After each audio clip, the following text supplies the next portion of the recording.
আসসালামু আলাইকুম। বই ও আমার গল্প থেকে আমি কে আছি আপনাদের সঙ্গে সেটা গুরুত্বপূর্ণ নয়। গুরুত্বপূর্ণ হলো আজকে আপনাদের কোন বইটা পড়ে শোনাবো।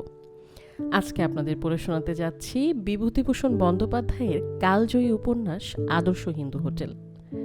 আজকে আমি একদম হাতে বই নিয়ে বসেছি, সেই জন্য পৃষ্ঠা উল্টানো দু একটা শব্দ হতেই পারে। আশা করছি শব্দটা আপনাদের খারাপ লাগবে না। আমি সরাসরি বইয়ে চলে যাচ্ছি। আদর্শ হিন্দু হোটেল। রানাঘাটের রেলবাজারে বেজু চক্রবর্তীর হোটেল যে রানাঘাটের আদি ও অকৃত্রিম হিন্দু হোটেল, এ কথা হোটেলের সামনে বড় বড় অক্ষরে লেখা না থাকলেও অনেকেই জানে। কয়েক বছরের মধ্যে রানাঘাট রেলবাজারের অসম্ভব রকমের উন্নতি হওয়ার সঙ্গে সঙ্গে হোটেলটির অবস্থা ফিরিয়া যায়। আজ 10 বৎসরের মধ্যে হোটেলের পাকা বাড়ি হইয়াছে। 4 জন রসুয়ে বামুনে রান্না করিতে করিতে হিমশিম খাইয়া যায়, এমন খদ্দেরের ভিড়। বেচু চক্রবর্তী, বয়স 50-এর ওপর, না ফর্সা না কালো, দোহারা চেহারা, মাথায় কাঁচা পাকা চুল। হোটেলের সামনের ঘরে একটা তক্তপোষে কাঠের হাত বাক্সের ওপর কোনোর ওপর ভর দিয়া বসিয়া আছে। বেলা 10টা। বনগা লাইনের ট্রেন এইমাত্র আসিয়া দাঁড়াইয়াছে। কিছু কিছু প্যাসেঞ্জার বাহিরের গেট দিয়া রাস্তায় পড়িতে শুরু হইয়াছে। বেচু চক্রবর্তীর হোটেলের চাকর মতি রাস্তার ধারে দাঁড়াইয়া হাঁকিতেছে, এইদিকে আসুন বাবু, গরম ভাত তৈরি, মাছের ঝোল, ডাল, তরকারি, ভাত, হিন্দু হোটেল বাবু।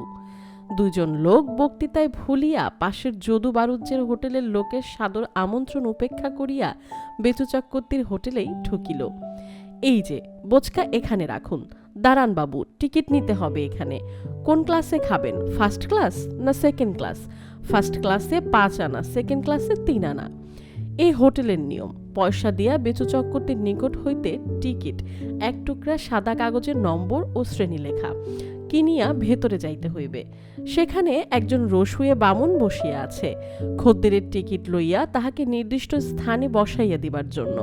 খাইবার জায়গা দরমার বেড়া দিয়া 2 ভাগ করা, একদিকে ফার্স্ট ক্লাস, অন্যদিকে সেকেন্ড ক্লাস। খদ্দের খাইয়া চলিয়া গেলে এইসব টিকিট বেচু চক্রবর্তীর কাছে জমা দেওয়া হইবে। সেগুলি দেখিয়া তহবিল মিলানো ও উদ্ধৃত্ত ভাত তরকারির পরিমাণ তদারক হইবে, রসুয়ে বামুনের চুরি করিতে না পারে।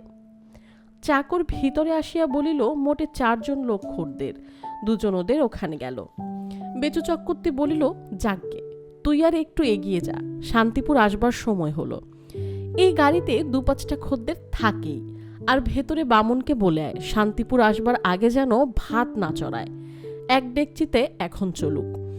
এমন সময় হোটেলের ঝি পদ্ম ঘরে ঢুকিয়া বলিল, পয়সা দাও বাবু, দই নিয়ে আসি। বেচু বলিল, দই কি হবে? পদ্ম হাসিয়া বলিল, একজন ফার্স্ট ক্লাস খাবে, আমায় বলে পাঠিয়েছে দই চাই, পাকা কলা চাই। বেচু বলিল, কে বলতো খদ্দের? খদ্দের তো বটেই, পয়সা দিয়ে খাবে, এমনি না। আমার ভাইপো আসবে দেশ থেকে এই শান্তিপুরের গাড়িতে। না না, তাকে পয়সা দিতে হবে না, সে ছেলে মানুষ, 2-1 দিনের জন্য আসবে, তার কাছ থেকে পয়সা কিসের, দইয়ের পয়সা নিয়ে যা। বেচু এ কথা কখনো কাহাকেও বলে না, কিন্তু পদ্মঝিয়ের সম্বন্ধে অন্য কথা। পদ্মঝি এই হোটেলে যা বলে তাই হয়, তাহার ওপরে কথা বলিবার কেহ নাই। সেজন্য দুষ্ট লোকে নানা রকম মন্দ কথা বলে, কিন্তু সেসব কথায় কান দিতে গেলে চলে না। শান্তিপুরের গাড়ি আসিবার শব্দ পাওয়া গেল। হোটেলের চাকর খদ্দের আনিতে স্টেশনে যাইতেছিল। বেচু চক্রবর্তী বলিল, খদ্দের বেশি করে আনতে না পারলে আর তোমায় রাখা হবে না, মনে রেখো। আমার খরচা না পোষালে মিথ্যে চাকর রাখতে যাই কেন? গেল সপ্তাহে তুমি মোটে 23টা খদ্দের এনেছো, তাতে হোটেল চলে? পদ্মঝি বলিল, তোমায় পই পই করে বলে হার মেনে গেলাম। 3 আনা বাড়িয়ে 14 পয়সা করো, আর ফার্স্ট ক্লাস টেলাস তুলে দাও। কটা খদ্দের হয় ফার্স্ট ক্লাসে? যদু বারুজ্যের হোটেলের রেট কমিয়েছে। শুনে বেচু বলিল, চুপ চুপ, একটু আস্তে আস্তে বল না, কারো কানে কথা গেলে এক্ষুনি। এমন সময় 6 জন খদ্দের সঙ্গে করিয়া মতি চাকর ফিরিয়া আসিল। বেচু বলিল, আসুন বাবু, পুটুলি এখানে রাখুন। কোন ক্লাসে খাবেন বাবুরা? 5 আনা আর 3 আনা। একজন বলিল, তোমার সেই বামুন ঠাকুরটি আছে তো, তার হাতের রান্না খেতে এলাম, আমরা সেবার খেয়ে গিয়ে ভুলতে পারি নে। মাংস হবে? না বাবু, মাংস তো রান্না নেই, তবে যদি অর্ডার দেন তো ওবেলা। লোকটি বলিল, আমরা মোকদ্দমা করতে এসেছি কিনা, যদি জিতি পোড়ামা আর সিদ্ধেশ্বরীর ইচ্ছে তবে হোটেলে আমাদের আজ থাকতেই হবে, কাল উকিলের বাড়ি কাজ আছে, তাহলে আজ ওবেলা 3 সের মাংস চাই, কিন্তু সে বামুন ঠাকুরকে দিয়ে রান্না করানো চাই, নইলে আমরা অন্য জায়গায় যাব। ইহারা টিকিট কিনিয়া খাইবার ঘরে ঢুকিলে পদ্মঝি বলিল, পোড়ার মুখ মিনসে আবার শুনতে না পায়, কি যে ওর রান্নার সুখ্যাত করে লোকে তা বলতে পারি না, কি এমন মরণ রান্নার। বেচু বলিল, টিকিটগুলো নিয়ে আয় তো ভেতর থেকে, এবেলার হিসেবটা মিটিয়ে রাখি, আর এখন তো গাড়ি নেই, আবার সেই একটাই মুড়োগাছা লোকাল। পদ্ম বলিল, কেন আসাম মেল? আসাম মেলে আর তেমন খদ্দের আসছে কই, আগে আগে আসাম মেলে 8টা 10টা খদ্দের ফি দিন পাওয়া যেত, কি যে হয়েছে বাজারের অবস্থা। পদ্মঝি ভিতরে গিয়া রসুয়ে বামুনের নিকট হইতে টিকিট আনিয়া বলিল, শোনো মজা, ফাস্ট কেলাসের ডাল যাচ্ছিল সব সাবার, হাজারি ঠাকুরের কাণ্ড। এদিকে এই খদ্দের বাবুরা গিয়ে তাকে একেবারে সজ্ঞে তুলে দিচ্ছে, তুমি হেন রাধো তেন রাধো বলে যত অনাথ সৃষ্টিকাণ্ড, যা দেখতে পারি না তাই। এখন ডালের কি করবে বলো? ডাল কতটা আছে দেখলি? লবডঙ্কা, আর মেরে কেটে 3 জনের মতো হবে। কজনের মতো ডাল দিয়েছিলি? 10 জনের মতো মুগের ডাল আলাদা ফাস্ট কেলাসের মুড়ি ঘন্টের জন্য দিয়েছি, সেকেন্ড ক্লাসে 30 জনের মুসুরি খেসারি মিশেল ডাল। হাজারি ঠাকুরকে ডেকে দে। পদ্মজি হাজারি ঠাকুরকে সঙ্গে করিয়াই আনিল। লোকটার বয়স 45-46, এক হারা চেহারা, রং কালো, দেখিলে মনে হয় লোকটা নিপাট ভালো মানুষ। বেচু চক্রবর্তী বলিল, হাজারি ঠাকুর, ডাল কম হলো কি করে? হাজারি ঠাকুর বলিল, তা কি করে বলবো বাবু, রোজ যেমন ডাল খদ্দেররে দিই তার বেশি তো দিইনি, কম হলে আমি কি করব বলুন। পদ্মঝি ঝংকার দিয়া বলিল, তোমার হাড়ে হাড়ে বদমাইশি ঠাকুর, আমি স্পষ্ট দেখেছি তুমিও খদ্দের বাবুদের মুখের রান্নার সুখ্যাতি শুনে তাদের পাতে উড়কি উড়কি মুড়ি ঘন্ট ঢালছ, পয়সা করিও দিয়েছে বোধ হয়, বকশিস। হাজারি বলিল, বকশিস এ হোটেলে কত পাই দেখছো তো পদ্ম দিদি, একটা বিড়ি খেতে কেউ দেয়? আজ 5 বছর এখানে আছি, তুমি কেবল বকশিস পেতে দেখো আমাকে। পদ্ম বলিল, তুমি মুখে মুখে তক্ক করো না বলে দিচ্ছি, পদ্মজি কাউকে ভয় করে কথা বলবার মেয়ে নয়, ফাস্ট কেলাসের বাবুরা পুজোর সময় তোমায় গেঞ্জি কিনে দেয়নি? ইস, ভারী গেঞ্জি একটা কিনে দিয়েছিল বুঝি, পুরনো গেঞ্জি। বেচু চক্রবর্তী বলিল, যাও যাও ঠাকুর, বাজে কথা নিয়ে বকো না, বেশি খদ্দের আসে ডালের দাম তোমার মাইনে থেকে কাটা যাবে। কেন বাবু, আমার কি দোষ হলো এতে? পদ্মদিদি 8 জনের ডাল মেপে দিয়েছে, তাতে খেয়েছে 11 জন। পদ্ম এবার হাজারি ঠাকুরের সামনে আসিয়া হাত মুখ নাড়িয়া চোখ পাকাইয়া বলিল, 8 জনের ডাল মেপে দিয়েছি নচ্ছার, বদমাইশ গাঁজাখোর কোথাকার, 10 জনের 10-এর অর্ধেক 5 পোয়া ডাল তোমায় দিইনি বের করে। হাজারি ঠাকুর আর প্রতিবাদ করিতে বোধহয় সাহস পাইল না।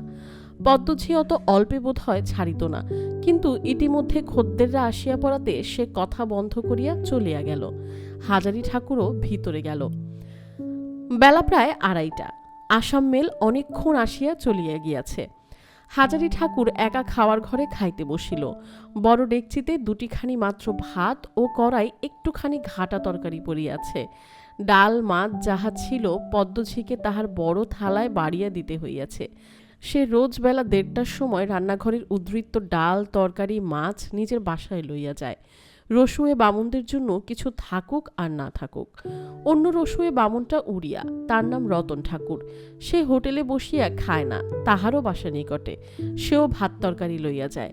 হাজারির এখানে কেহ নাই, সে হোটেলেই থাকে, হোটেলেই খায়। রোজই তার ভাগ্যে এই রকম। বেলা 2:30টা পর্যন্ত খালি পেটে খাটিয়া 2টি কর করে ভাত, কোনোদিন সামান্য একটু ডাল, কোনোদিন তাও না, ইহাই তাহার বরাদ্দ। ডেকচিতে বেশি ভাত থাকিলে পদ্মঝি বলিবে, অত ভাত খাবে কে, ও তো 3 জনের খোরাক, আমার থালায় আর 2টো বেশি করে ভাত বেড়ে দিও। হাজারি ঠাকুর খাইতে বসিয়া রোজ ভাবে, আর 2টো ভাত থাকলে ভালো হতো, না হয় তেঁতুল দিয়ে খেতাম। পদ্মটা কি সোজা বদমাইশ মাগি, পেট ভরে যে কেউ খায় তাও তার সহ্যি হয় না। যদু বারুজ্যের হোটেলে বেলা 11টার সময় রাঁধুনি বামুন 1 থালা ভাত খেয়ে নেয়। আমাদের এখানে তা হবার জো আছে? বাবা, যেমন কর্তা তেমন গিন্নি। পদ্মঝিকে মনে মনে গিন্নি বলিয়া হাজারি ঠাকুর খুব আমোদ উপভোগ করিল। মুখ ফুটিয়া যাহা বলা যায় না, মনে মনে তাহা বলিয়াও সুখ। খাওয়ার পরে মাত্র 2.5 ঘন্টা ছুটি। আবার ঠিক বেলা 5টায় উনুনে ডেকচি চাপাইতে হইবে। রতন ঠাকুর এই সময়টা বাসায় গিয়া ঘুমায়, কিন্তু হাজারি ঠাকুর চূর্ণী নদীর ধারের ঠাকুর বাড়িতে কিংবা রাধাবল্লভ তলায় নাট মন্দিরে একা বসিয়া কাটায়। না ঘুমাইয়া একা বসিয়া কাটাইবার মানে আছে? হাজারি ঠাকুরের এই সময়টা হইতেছে ভাবিবার সময়। এ সময় ছাড়া আর নির্জনে ভাবিবার অবসর পাওয়া যায় না। সন্ধ্যা ৭টা পর্যন্ত রান্নার কাজে ব্যস্ত থাকিতে হয়। রাত ১১টা পর্যন্ত খদ্দেরের পরিবেশন। রাত ১২টা পর্যন্ত নিজেদের খাওয়া দাওয়া, তারপর কর্তার কাছে চাল ডালের হিসাব মিটানো। রাত ১টার দিকে শুইবার অবসর পাওয়া যায় না। দণ্ড একা বসিয়া ভাবিবার সময় কই। চূর্ণী নদীর ধারের জায়গাটি বেশ ভালো লাগে। ওপারে শান্তিপুর যাইবার কাঁচা সড়ক। খেয়া নৌকায় লোকজন পারাপার হইতেছে। গ্রামের বাঁশবন, শিমুল গাছ, মাঠ, কলাই ক্ষেত, গাভ ব্যারেন্ডার বেড়া ঘেরা গৃহস্থ বাড়ি। হাজারি ঠাকুর একটা বিড়ি ধরাইয়া ভাবিতে আরম্ভ করিল। আজ ৫ বছর হইয়া গেল বেচু চক্রবর্তীর হোটেলে। প্রথম যেদিন রানাঘাট আসিয়া হোটেলে ঢোকে, সে কথা আজও মনে হয়। গাংনাপুর হইতে রানাঘাট আসিয়া সে প্রথমেই গেল বেচু চক্রবর্তীর হোটেলে কাজের সন্ধানে। কর্তা সামনেই বসিয়াছিলেন। বলিলেন, কি চাই? হাজারি বলিল, আজ্ঞে বাবু, রসুয়ে বামুনের কাজ করি, কাজের চেষ্টায় ঘুরছি। বাবুর হোটেলে কাজ আছে? তোমার নাম কি? আজ্ঞে হাজারি দেবকর্মা, উপাধি চক্রবর্তী। এইভাবে নাম বলিতে হাজারির পিতা ঠাকুর তাহাকে শিখাইয়া দিয়েছিলেন। বাড়ি কোথায়? গাংনাপুর স্টেশনে নেমে যেতে হয় ১১-১৬ গ্রামে। রাতে জানো বাবু, একদিন রাধিয়ে দেখুন, মাংস মাছ যা দেবেন সব পারব।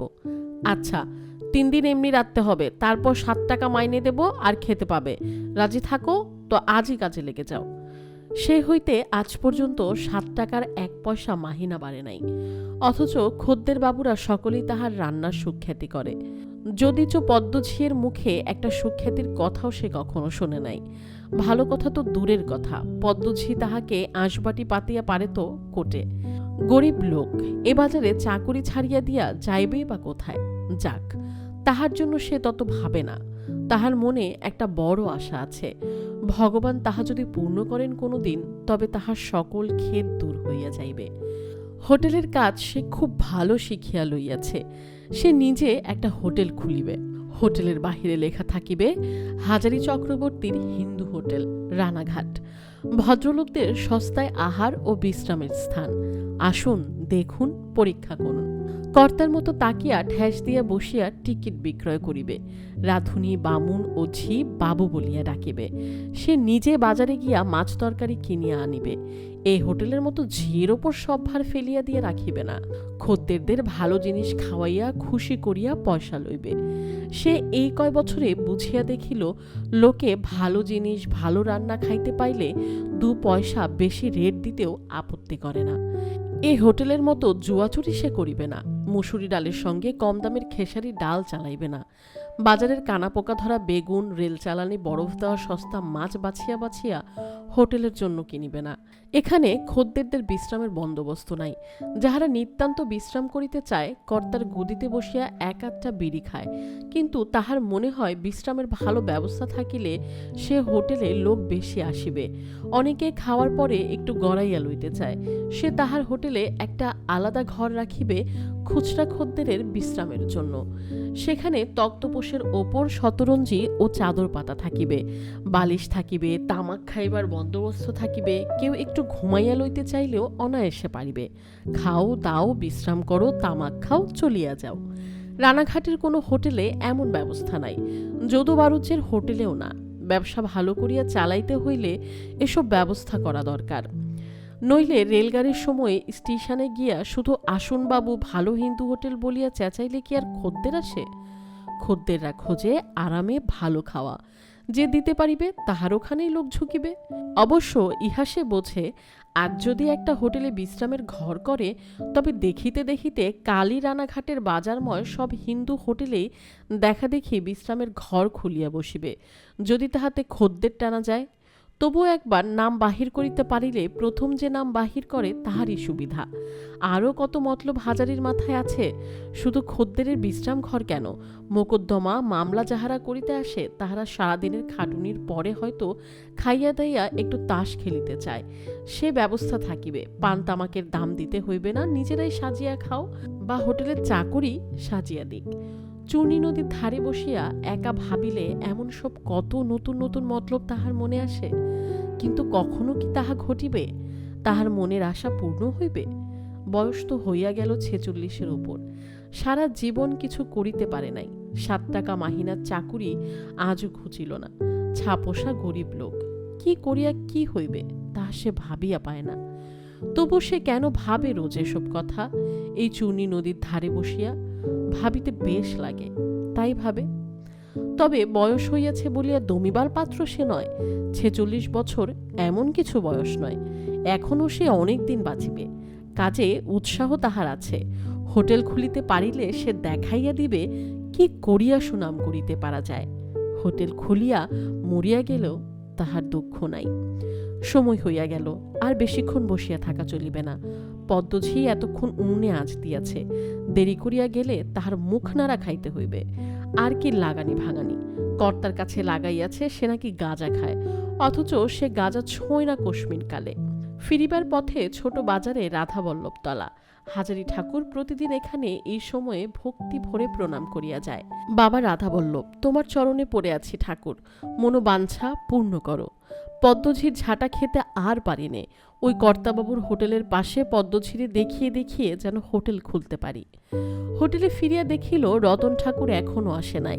পদ্মঝি উনুনে আঁচ দিয়া কোথায় গিয়াছে। বেচু চক্রবর্তী দিবানিদ্রা হইতে উঠিয়া বাসা হইতে ফিরিয়াই হাজারিকে ডাক দিলেন। শোনো, আজ আমাদের এখানে কজন বাবু মাংস খাবেন, ফিস্টি করবেন। তারা আমায় আগাম দামও দিয়ে গেলেন, যাতে সকাল সকাল চুকে যায় তার ব্যবস্থা করবে। ওরা মুর্শিদাবাদের গাড়িতে আবার চলে যাবেন, মনে থাকবে তো? রতন এখনো আসেনি? হাজারির দুঃখ হইলে বেচু চক্রবর্তী এ কথা তাহাকে কেন বলিল না যে তাহার হাতের রান্না খুব ভালো, অতএব সেজন্য নিজেই মাংস রাঁধে। কখনো ইহারা তাহার রান্না ভালো বলে না সে জানে, অথচ এই রান্না শিখিতে সে কি পরিশ্রমই না করেছে। রান্না কি করিয়া ভালো শিখিল সে এক ইতিহাস। হাজারির মনে আছে, তাহাদের এরোশোলা গ্রামে একজন সেকালের প্রাচীনা ব্রাহ্মণ বিধবা থাকিতেন। তখন হাজারির বয়স 9-10 বছর। রান্নায় তার শুধু সাধারণ ধরনের সুখ্যাতি নয়, অসাধারণ সুনামও ছিল। গ্রামের বাহিরেও অনেক জায়গায় লোকে তার নাম জানিত। হাজারির মা তাকে বলিল, খুড়িমা, আপনার তো বয়স হয়েছে, কবে চলে যাবেন? আপনার গুণ আমাকে দিয়ে যান, চিরকাল আপনার নাম করব। তিনি বলিলেন, আচ্ছা, তোকে বউ একটা জিনিস দিয়ে যাব, কি করে নিরিমিষ চচ্চড়ি রাঁধতে হয় সেটাই তোকে দিয়ে যাব। সেই বৃদ্ধা হাজারির মাকে ওই একটি মাত্র জিনিস শিখাইয়াছিলেন, এবং সেই একটি জিনিস রাঁধিবার গুণেই হাজারির মায়ের নামও দিকের 8-10খানা গ্রামে প্রসিদ্ধ ছিল। শুনিতে অতি সামান্য জিনিস নিরিমিষ চচ্চড়ি, ওর মধ্যে আছে কি? কিন্তু একথার জবাব পাইতে হইলে হাজারির মায়ের হাতে নিরিমিষ চচ্চড়ি খাইতে হয়। দুঃখের বিষয়, তিনি আর বাঁচিয়া নাই, ও বৎসর দেহ রাখিয়াছেন। হাজারি মায়ের রন্ধন প্রতিভা উত্তরাধিকার সূত্রে লাভ করিয়াছে। মাংস মাছ সবই রাঁধে ভালো, কিন্তু তার হাতে নিরিমিষ চচ্চড়ি এত চমৎকার হয় যে বেচু চক্রবর্তীর হোটেলে একবার যে খাইয়া যায় সে আবার ঘুরিয়া সেখানেই আসে। রেলবাজারে তো অতগুলো হোটেল রহিয়াছে, সে আর কোথাও যাইবে না। আজও মাংস রান্না রাঁধিবার ভার তাহারই ওপর পড়িল। খদ্দেরেরা মাংস খাইয়া খুব তারিফও করিতে লাগিল, কিন্তু আসলে তাহাতে হাজারির ব্যক্তিগত লাভ বিশেষ কিছুই নাই, খদ্দেরের মুখের প্রশংসা ছাড়া। পদ্মঝি তাহাকে একটা উৎসাহের কথাও বলিল না, বেচু চক্রবর্তীও তাই। অনেক রাত্রে সে খাইতে বসিল। এত যে ভালো করিয়া নিজের হাতে রান্না মাংস, তাহার নিজের জন্য তখন আর কিছুই নাই। যা ছিল কর্তাবাবু নিজের বাসায় পাঠাইয়া দিয়াছেন, তারপরেও সামান্য কিছু যা অবশিষ্ট ছিল পদ্মঝি চাটিয়া পুটিয়া লইয়া গিয়াছে। খাইবার সময় রোজই এমন মুশকিল ঘটে, তাহার জন্য বিশেষ কিছুই থাকে না। একদিন ভাত পর্যন্ত কম পড়িয়া যায়। মাছ মাংস তো দূরের কথা, বয়স 46 হইলেও হাজারি খাইতে পারে ভালো, খাইতে ভালোবাসে, কিন্তু খাইয়া অধিকাংশ দিনই তার পেট ভরে না। রাত 12:30, কর্তাবাবু হিসাব মিলাইয়া চলিয়া গিয়াছেন। হোটেলে সে আর মতি চাকর ছাড়া আর কেহ রাত্রে থাকে না। পদ্মঝি অনেকক্ষণ চলিয়া গিয়াছে, রাত 10টার পরে সে থাকে না কোনো দিনই। মতি চাকর বলিল, চলো, ছোট বাজারে যাত্রা হচ্ছে, শুনতে যাবে বামুন ঠাকুর? এত রাত্রে যাত্রা? পাগল আর কি, সারাদিন খেটে আবার ওসব শখ থাকে। আমি যাব না, তুই যাস তো যা, এসে ভাড়ার ঘরের জানালায় টোকা মারিস, দোর খুলে দেব। মতি চাকর ছোকরা মানুষ, তাহার শখও বেশি, সে চলিয়া গেল। মতি যাইবার কিছুক্ষণ পরে কে একজন বাহির হইতে দরজা ঠেলিল। হাজারি উঠিয়া গিয়া দরজা খুলিয়া পাশের হোটেলের মালিক খোদ যদু বারুজ্জেকে দরজার বাহিরে দেখিয়া আশ্চর্য হইয়া গেল। যদু বারুজ্জের হোটেলের সঙ্গে তাহাদের রেশারেশি করিয়া কারবার চলে। তিনি এত রাত্রে এখানে কি মনে করিয়া? কখনো তো আসেন না। হাজারির মন সম্ভ্রমে পূর্ণ হইয়া গেল। যদু বারুজ্জও একটা হোটেলের কর্তা, সুতরাং হাজারির কাছে সেও তার মনিবের সমান দরের লোক, একরকম মনিবই। যদু বারুজ্জে বলিল, আর কে আছে ঘরে? যদুর আসিবার উদ্দেশ্য বুঝিতে না পারিয়া হাজারি ততক্ষণে মনে মনে আকাশ পাতাল ভাবিতেছিল। বিনীতভাবে বলিল, কেউ নেই বাবু, আমি আছি, মতি ছিল ছোট বাজারে যাত্রা। যদু বারুজ্জে বলিল, চলো ঘরের মধ্যে বসি, তোমার সঙ্গে কথা আছে। ঘরের মধ্যে ঢুকিয়া যদু বারুজ্জে বেচু চক্রবর্তীর গদিতে বসিয়া একবার চারিদিকে চাহিয়া লইয়া বলিল, তুমি এখানে কত পাও ঠাকুর? আজ্ঞে 7 টাকা আর খোরাকি। কাপড় চোপড় দেয়? আজ্ঞে বছরে 2খানা কাপড়। যদু বারুজ্জে কাশিয়া গলা পরিষ্কার করিয়া বলিলেন, শোনো, আমার হোটেলে তুমি কাজ করতে যাবে, তোমায় 10 টাকা আর খোরাকি দেব, বছরে 3খানা কাপড় পাবে, ধোপা, নাপি, তেল, তামাক। যাবে? হাজারি দস্তুর মতো অবাক হইয়া গিয়াছিল। কিছুক্ষণ সে কথা বলতে পারিল না। তারপর বলিল, বাবু, এখন তো কিছু বলতে পারি নে, ভেবে বলবো। ভেবে বলা বলে আর কি, আমার যে কথা সেই কাজ। তুমি কাল থেকে এ হোটেল ছেড়ে আমার হোটেলে চলো, কাল থেকে আমি নিতে রাজি। তবে হ্যাঁ, বেচু চক্রবর্তীর সঙ্গে আমি অসস্বর করতে চাইনি, সেও ব্যবসাদার, আমিও ব্যবসাদার। হাজারির মাথা যেন ঘুরিয়া উঠিল। কেহ দেখিতেছে না তো? পদ্মজি কোথাও আড়ি পাতিয়া নাই তো?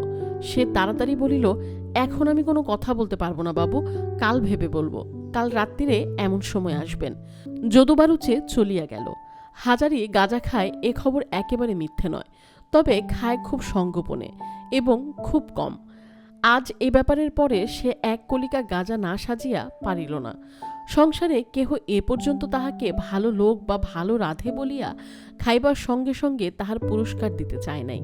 খদ্দেরের মুখের ফাঁকা কথায় পেট ভরে না তো।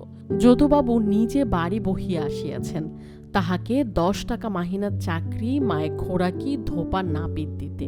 এতদিন রানাঘাটের বাজারে আছে, কখনো কাহারও সঙ্গে মেশে না, সে মিশিতে ভালোবাসে না। তাহার জীবনের আশা যেটা, সেটা 10 জনের সঙ্গে মিশিয়া আড্ডা দিয়া গাঁজা খাইয়া বেড়াইলে পূর্ণ হইবে না। তাহাকে খাটিতে হইবে, বাজার বুঝিতে হইবে, হিসাব রাখা শিখিতে হইবে, একটা ভালো হোটেল চালাইবার যাহা কিছু সুলুক সন্ধান সব সংগ্রহ করিতে হইবে। সংসারে উন্নতি করিতে হইলে, দেশের কাছে বড় মুখ দেখাইতে হইলে, পরের মুখে নিজের নাম শুনিতে হইলে চেষ্টা চাই, খাটুনি চাই। আড্ডা দিয়া গাঁজা খাইয়া বেড়াইলে কিংবা মতি চাকরের মতো ছোট বাজারের বারোয়ারির যাত্রা শুনিয়া বেড়াইলে কি হইবে? রাত অনেক, মাথা গরম হইয়া গিয়াছে, ঘুম আসার নামটি নাই। দরজায় খটখট শব্দ হইল। হাজারি উঠিয়া দরজা খুলিল। সে আগেই বুঝিয়াছিল মতি চাকর ফিরিয়াছে। হাজারি গাজার কলিকা লুকাইয়া রাখিয়া তবে মতিকে দরজা খুলিয়া দিতে গিয়াছিল। বলিল যে, গরম, ঘুম আসবে কি? সারাদিন আগুনের তাতে যাত্রা দেখলি নে? মতি বলিল, যাত্রার আসরে জায়গা নেই, লোক ভর্তি, ফিরে এলাম। চলো এক জায়গায়। যাবে ঠাকুর মশাই? কোথায়? পাড়ার মধ্যে। চলো না, ঘুম যখন নেই একটু ঘুরেই না হয়ে এলে। তোমার তো কোনোদিন কোথাও। হাজারি বলিল, তোরা ছেলে ছোকরা, আমার বয়স 46, আমি তোর বাপের বয়সের মানুষ, আমার সঙ্গে ওসব কথা কেন? তোর ইচ্ছে, যা বুঝিস করগে যা।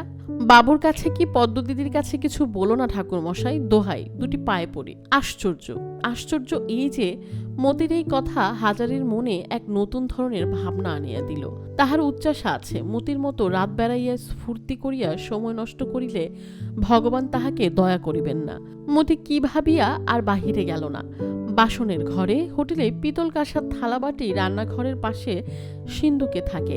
মাজা ঘষার পর রোজ রাত্রে বেচু চক্রবর্তী নিজে দাঁড়াইয়া থাকিয়া সেগুলি গুনিয়া সিন্ধুকে তুলিয়া রাখিয়া চাবি নিজের সঙ্গে করিয়া লইয়া যায়।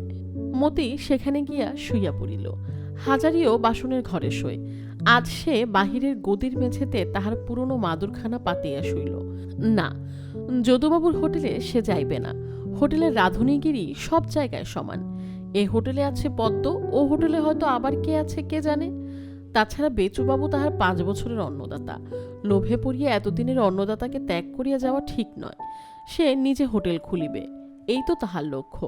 রাঁধুনিবৃত্তি যতদিন করিতে হয় এই হোটেলেই করিবে, অন্য কোথাও যাইবে না। তাহার পর রাধাবল্লভ দয়া করেন, তখন অন্য কথা। পরদিন খুব সকালে পদ্মঝি আসিয়া ডাকিল, ও ঠাকুর, দোর খোলো, এখনো ঘুম? বাবা, কুম্ভকর্ণকে হার মানালে তোমরা। হাজারি তাড়াতাড়ি বিছানা হইতে উঠিয়া ছেঁড়া মাদুরখানা গুটাইয়া রাখিয়া দোর খুলিয়া দিল। একটু পরেই বেচু চক্রবর্তী আসিলেন।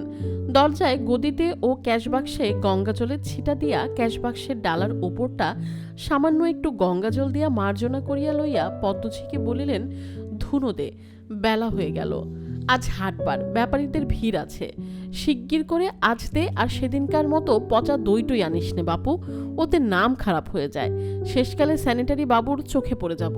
দরকার কি? ব্যাপারীরা সাধারণত পাড়াগাঁয়ের চাষা লোক, তাহারা দই খাইতে পছন্দ করে বলিয়া প্রতি হাটবারে তাহাদের জন্য কয়েক হাঁড়ি দইয়ের বরাদ্দ আছে।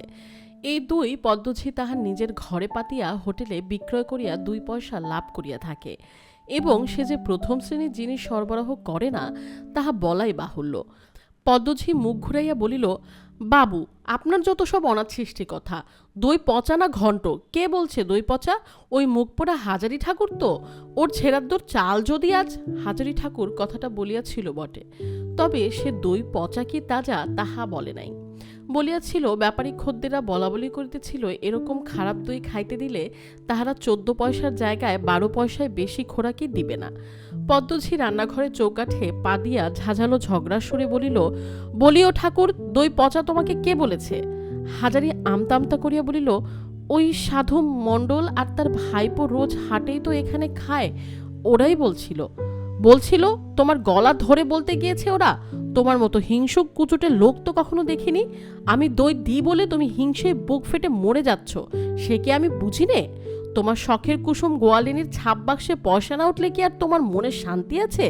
গাঁজাখোর মরুই পোড়া বামুন কোথাকার।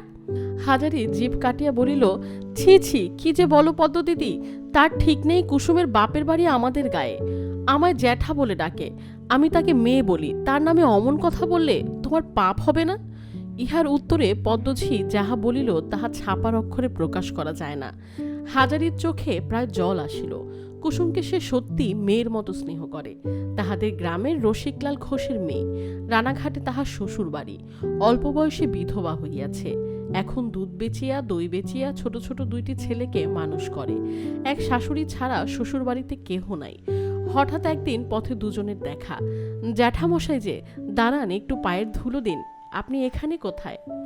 আরে কুসুম, কোত্থেকে তুই এখানে? এই তো আমার শ্বশুর বাড়ি, ছোট বাজারের মন্দিরের গায়ে। আপনি কি আজ বাড়ি থেকে এসেছেন? না রে, আমি রেলবাজারে হোটেলে কাজ করি, আজ 6-7 আছি।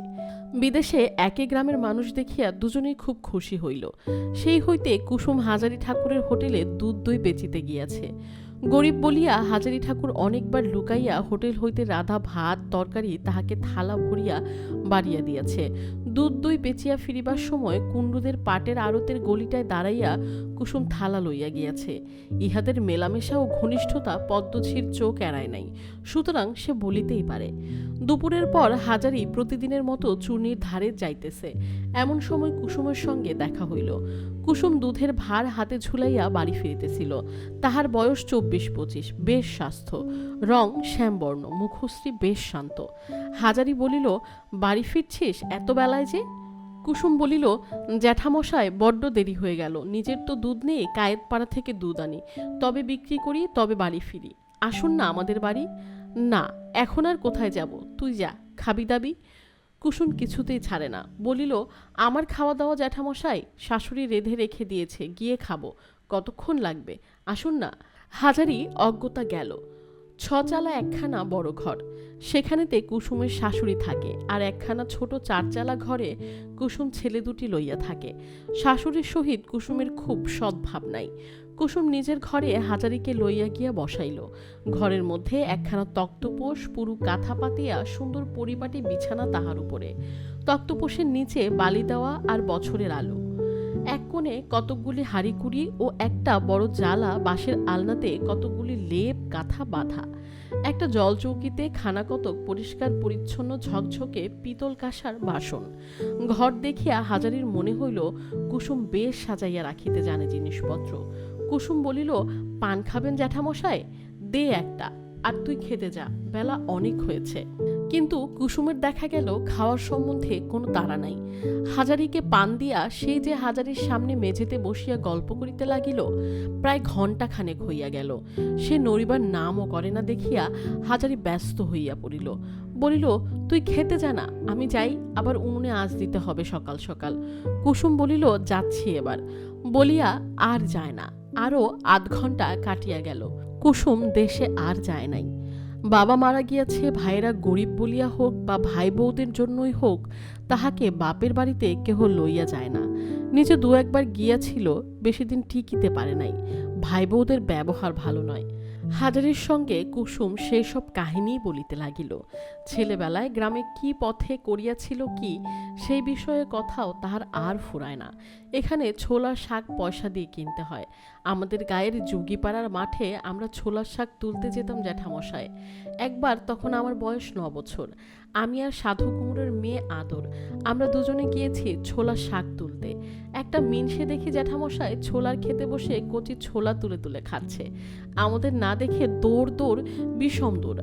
আমরা তো হেসে বাঁচিনে, ভেবেছে বুঝি আমাদের ক্ষেত বলিয়া কুসুম মুখে কাপড় দিয়া হাসিতে হাসিতে গড়াইয়া পড়ে আর কি। হাজারি দেখিল ইহার ছেলে মানুষই গল্প শুনিতে গেলে ওদিকে হোটেল যাইতে বিলম্ব হইবে। পদ্মঝি মুখ নাড়ার চোটে অতিষ্ঠ করিয়া তুলিবে। সে উঠিতে যাইতেছে, কুসুম বলিল, দাঁড়ান জ্যাঠামশাই, আপনার জন্য একটা জিনিস করে রেখেছি, সেইটা দেবার জন্যই আপনাকে নিয়ে এলাম বলিয়া একটা কাপড়ের পুটলি খুলিয়া একখানা কাঁথা বাহির করিয়া হাজারির সামনে মেলিয়া ধরিয়া বলিল, কেমন হয়েছে কাঁথাখানা? বাহ, বেশ হয়েছে রে। কুসুম কাঁথাখানি পাঠ করিতে করিতে হাসি মুখে বলিল, আপনি এখানে রাত্রে পেতে শোবেন, আপনি শুধু মাদুরের ওপর শুয়ে থাকেন হোটেলে। আমার অনেক দিনের ইচ্ছে একখানা কাঁথা আপনাকে সেলাই করে দেব। তা 2-3 মাস ধরে একটু একটু করে এখানা আজ দিন 5-6 হলো শেষ হয়েছে। হাজারি ভারী খুশি হইল। কুসুমের বাবা রসিক ঘোষ প্রায় তাহার সমবয়সী, কুসুম তাহার মেয়ের সমান, একই গায়ের লোক। তাহা হইলেও কি সবাই করে? গায়ে তো কত লোক আছে। মুখে বলিল, বেঁচে থাক মা, মেয়ে না হলে বাপের জন্য এত আত্মি দেখায় কে? ভারী চমৎকার কথা, আমি পেতে শুয়ে বাঁচব এখন। ভারী চমৎকার কথা, বেশ বেশ।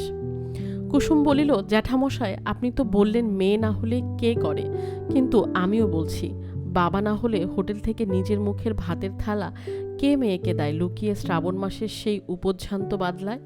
কুসুমের চোখ দিয়া জল গড়াইয়া পড়িতে সে বা হাতে আঁচল দিয়া চোখ মুছিয়া চুপ করিয়া মাটির দিকে চাহিয়া রহিল।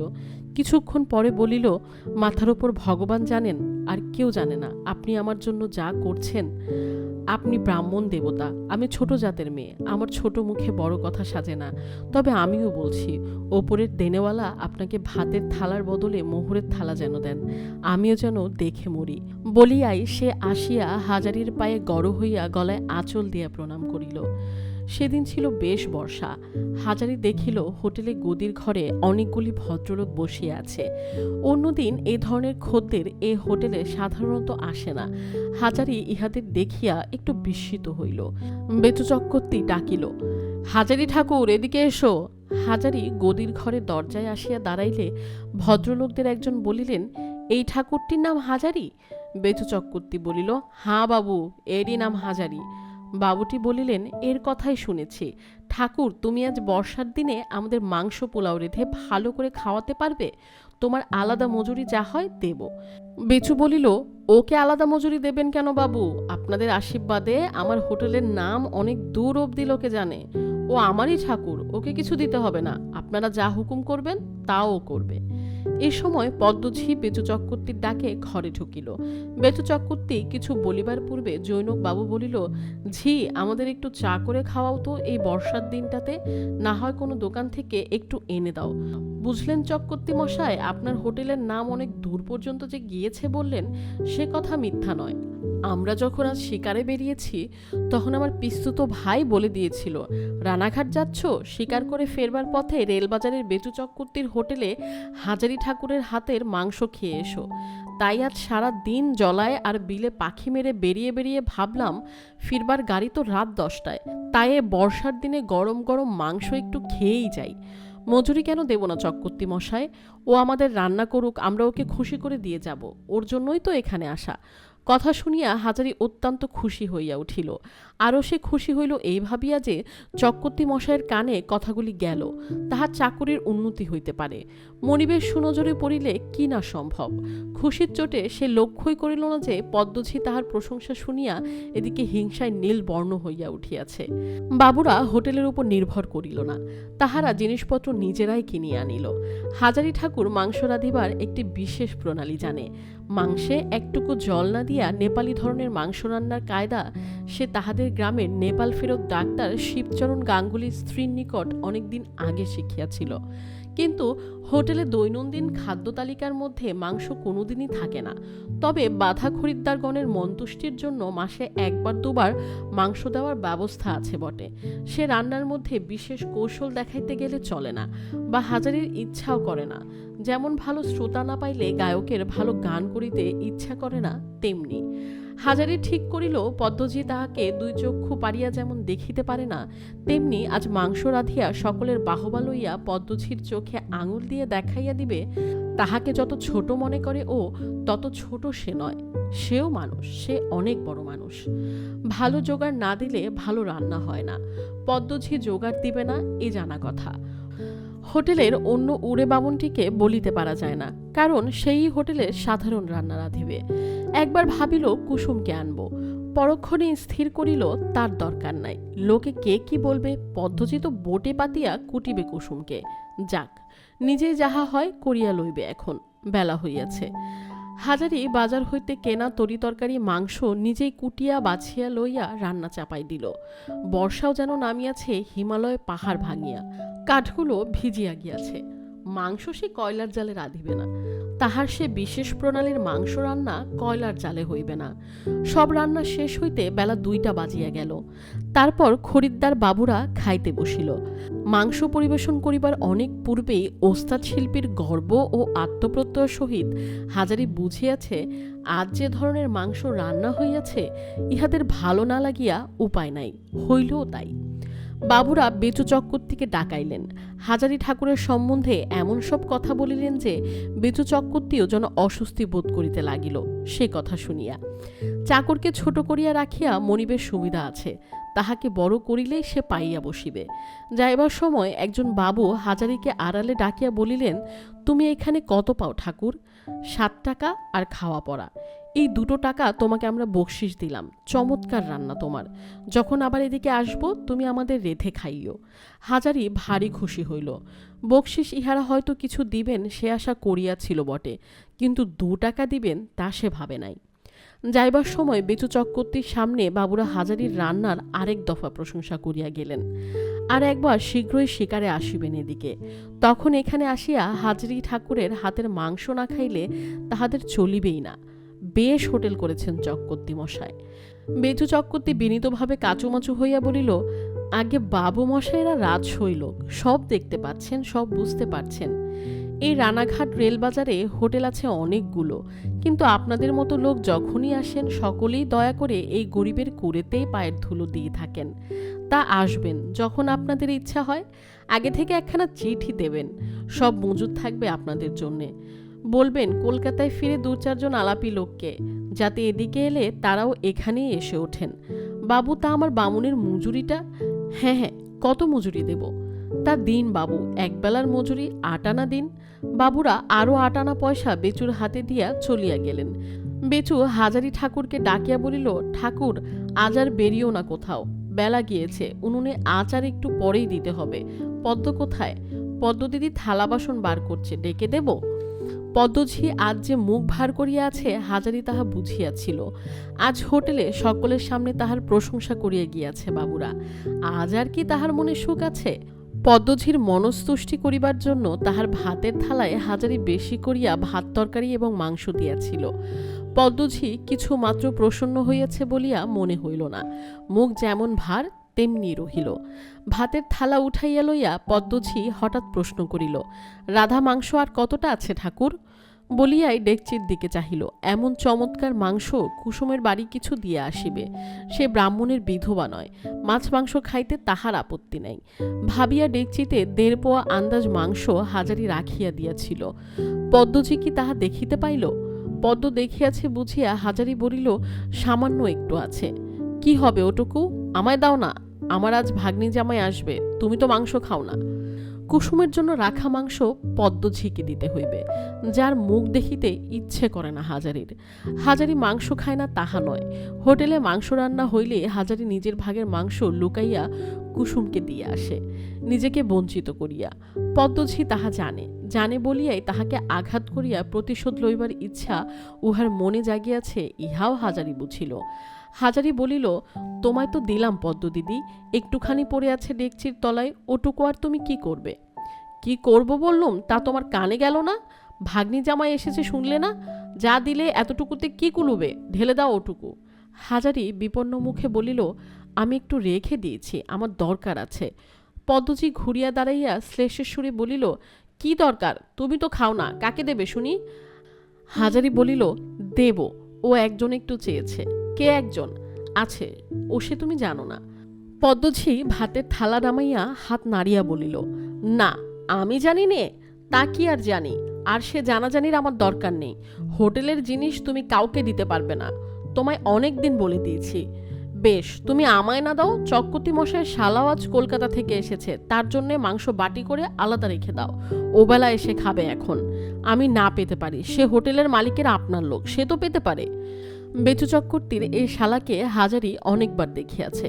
মাসের মধ্যে 10 দিন আসিয়া ভগ্নিপতির বাড়ি পড়িয়া থাকে, আর কালা পেরে ধুতি পরিয়া টেরি কাটিয়া হোটেলে আসিয়া সকলের উপর কর্তৃত্ব চালায়। কথায় কথায় ঠাকুর চাকরকে অপমান করে, চোখ রাঙায়, যেন হোটেলের মালিক নিজেই। তাহাদের গ্রামের মেয়ে হরিদ্রা কুসুম ভালোটা মন্দটা খাইতে পাওয়া দূরে থাকুক, অনেক সময় পেটের ভাত জোটাতেই পারে না, তাহার জন্য রাখিয়া দেওয়া এত যত্নের মাংস শেষকালে সে চালবাজ বাদশাই খোর শালাকে দিয়া খাওয়াইতে হইবে, এই প্রস্তাব হাজারির মোটেই ভালো লাগিল না। কিন্তু সে ভালো মানুষ এবং কিছু ভীতু ধরনের লোক, যাহাদের হোটেল তাহারা যদি খাইতে চায়, হাজারি তাহা না দিয়া পারে কি করিয়া। অগত্য হাজারিকে পদ্মঝিয়ের সামনে বড় জামবাটিতে ডেকচির মাংসটুকু ঢালিয়া রান্নাঘরের কুলুঙ্গিতে রেকাবি চাপা দিয়া রাখিয়া দিতে হইল। সামান্য একটু বেলা আছে। হাজারি সেটুকু সময়ের মধ্যেই একবার নদীর ধারে ফাঁকা জায়গায় বেড়াইতে গেল। আজ তাহার মনে আত্মপ্রত্যয় খুব বাড়িয়া গিয়াছে। 2টি জিনিস আজ বুঝিয়াছে সে। প্রথম, ভালো রান্না সে ভুলিয়া যায় নাই, কলিকাতার বাবুরাও তাহার রান্না খাইয়া তারিফ করেন। দ্বিতীয়, পরের তাবে কাজ করিলে মানুষকে মায়া দয়া বিসর্জন দিতে হয়। আজ এমন চমৎকার রান্না মাংসটুকু সে কুসুমকে খাওয়াইতে পারিল না। খাওয়াইতে হইল তাহাদের দিয়া যাহাদের সে 2 চক্ষু পারিয়া দেখিতে পারে না। কুসুম যেদিন কাঁথাখানি দিয়াছিল, সেদিন হইতে হাজারির কেমন একটা অদ্ভুত ধরনের স্নেহ পড়িয়াছে কুসুমের ওপর। বয়সে তো সে মেয়ের সমান বটেই, কাজও করিয়াছে মেয়ের মতোই। আজ যদি হাজারির হাতে পয়সা থাকিত, তবে সে বাপের স্নেহ কি করিয়া দেখাইতে হয় দেখাইয়া দিত। অন্য কিছু দয়া তো দূরের কথা, নিজের হাতে অমন রান্না মাংসটুকুই সে কুসুমকে দিতে পারিল না। ছেলেবেলাকার কথা হাজারির মনে হয়। তাহার মা গঙ্গাসাগর যাইবেন বলিয়া জোগাড় যন্ত্র করিতেছেন, পাড়ার অনেক বৃদ্ধা ও প্রৌঢ়া বিধবাদের সঙ্গে। হাজারি তখন 8 বছরের ছেলে, সেও ভীষণ বায়না ধরিল গঙ্গাসাগর সে না গিয়া ছাড়িবেই না। তাহার ঝুঁকি লইতে কেহই রাজি নয়। সকলেই বলিল, তোমার ও ছেলেকে কে দেখাশোনা করবে বাপু? অত ছোট ছেলে, আর সেখানে নানান ঝক্কি, তাহলে তোমার যাওয়া হয় না। হাজারির মা ছেলেকে ফেলিয়া গঙ্গাসাগর যাইতে পারিলেন না বলিয়া তার যাওয়াও হইল না। জীবনে আর কখনোই তার সাগর দেখা হয় নাই। কিন্তু হাজারির মনে মায়ের এই স্বার্থত্যাগের ঘটনাটুকু উজ্জ্বল অক্ষরে লেখা হইয়া আছে। হাজারি ভাবিল, যাগ্গে, যদি কখনো নিজে হোটেল খুলতে পারি, তবে এই রানাঘাটের বাজারে বসে পদ্মঝিকে দেখাবো তুই কোথায় আর আমি কোথায়। হাতে পয়সা থাকলে কালই না হোটেল খুলে দিতাম। কুসুমকে রোজ রোজ ভালো জিনিস খাওয়াবো, আমার নিজের হোটেল হলে। কতগুলি বিষয় সে যে খুব ভালো শিখিয়াছে সে বেশ বুঝিতে পারে। বাজার করা হোটেলওয়ালার একটি অত্যন্ত দরকারি কাজ এবং শক্ত কাজ। ভালো বাজার করার উপরে হোটেলের সাফল্য অনেকখানি নির্ভর করে, এবং ভালো বাজার করার মানে হইতেছে সস্তায় ভালো জিনিস কেনা। ভালো জিনিসের বদলে সস্তা জিনিস, অথচ দেখিলে তাহাকে মোটে খেলো বলিয়া মনে হইবে না এমন দ্রব্য খুঁজিয়া বাহির করা। যেমন বাটা মাছ যেদিন বাজারে আকড়া, সেদিন 6 আনা সের রেল চালানি রাস মাছের পোনা কিনিয়া তাহাকে বাটা বলিয়া চালাইতে হইবে। হঠাৎ ধরা বড় কঠিন, কোনটা বাটার পোনা কোনটা রাসের পোনা। পরদিন হাজারি চূর্ণির ঘাটে গিয়া অনেকক্ষণ বসিয়া রহিল। তাহার মন কাল হইতে ভালো নয়। পদ্মঝির নিকট ভালো ব্যবহার কখনো সে পায় নাই, পাইবার প্রত্যাশাও করে না। কিন্তু তবুও কাল সামান্য একটু রাধা মাংস লইয়া পদ্মঝি যে কাণ্ডটি করিল, তাহাতে সে মনোকষ্ট পাইয়াছে খুব বেশি। পরের চাকরি করিতে গেলে এমন হয়, কুসুমকে একটুখানি মাংস না দিতে পারিয়া তাহার কষ্ট হইয়াছে। বেশি অমন ভালো রান্না সে অনেক দিন করে নাই। অত আশার জিনিসটা কুসুমকে দিতে পারিলে তাহার মনটা খুশি হইত।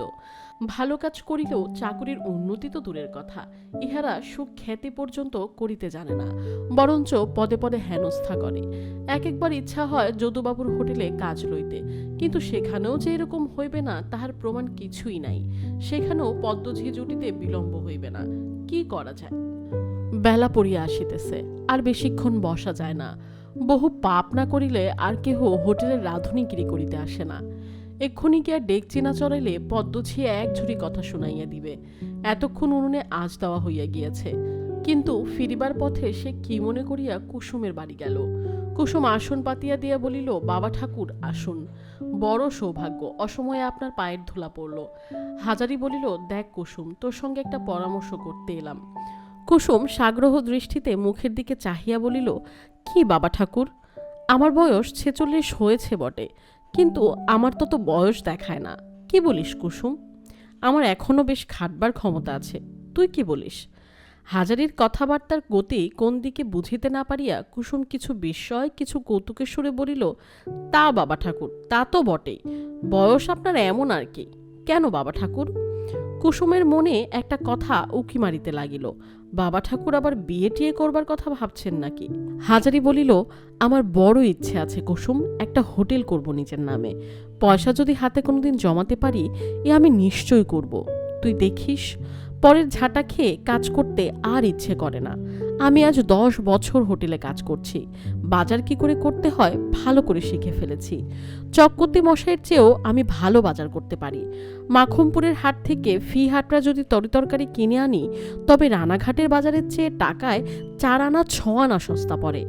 এ ধরো কম লাভ নয় একটা হোটেলের ব্যাপারে। বাজার করবার মধ্যেই হোটেলের কাজের অর্ধেক লাভ। আমার খুব মনে জোর আছে কুসুম। টাকা পয়সা হাতে যদি কখনো পড়ে, তবে হোটেল যা চালাবো বাজারের সেরা হোটেল হবে। তুই দেখে নিস। কুসুম হাজারি ঠাকুরের এই দীর্ঘ বক্তৃতা অবাক হইয়া শুনিতেছিল। সে হাজারিকে বাবার মতো দেখে বলিয়াই মেয়ের মতো বাবার প্রতি সর্বপ্রকার কাল্পনিক গুণ ও জ্ঞানের আরোপ করিয়া আসিতেছে। হোটেলের ব্যাপারে সে বিশেষ কিছু বুঝুক না বুঝুক, বাবা ঠাকুর যে বুদ্ধিমান তাহা সে হাজারির বক্তৃতা হইতে ধারণা করিয়া লইল। কিছুক্ষণ পরে কি ভাবিয়া সে বলিল, আমার একজোড়া রুলি ছিল, এক গাছা বিক্রি করে দিয়েছি আমার ছোট ছেলের অসুখের সময়। আর বছর আরেক গাছা আছে, বিক্রি করলে 60-70 টাকা হবে। আপনি নেবেন বাবা ঠাকুর? ওই টাকা নিয়ে হোটেল খোলা হবে আপনার? হাজারি হাসিয়া বলিল, দূর পাগলি, 60 টাকায় হোটেল হবে কি করে?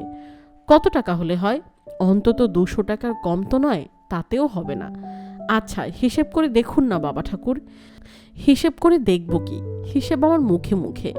ধরো গিয়ে 2টো বড় ডেকচি, ছোট ডেকচি 3টে, থালা বাসন 1 প্রস্থ, হাতা খুন্তি বেরি চামচে, চায়ের বাসন, বাইরে গদির ঘরের একখানা তক্তপোষ, বিছানা, তাকিয়া, বাক্স খেরো বাঁধানো খাতা 2খানা, বালতি, লণ্ঠন, চাকি, বেলুন, এসব নানান নটখটি জিনিস কিনতেই তো 200 টাকার ওপর বেরিয়ে যাবে।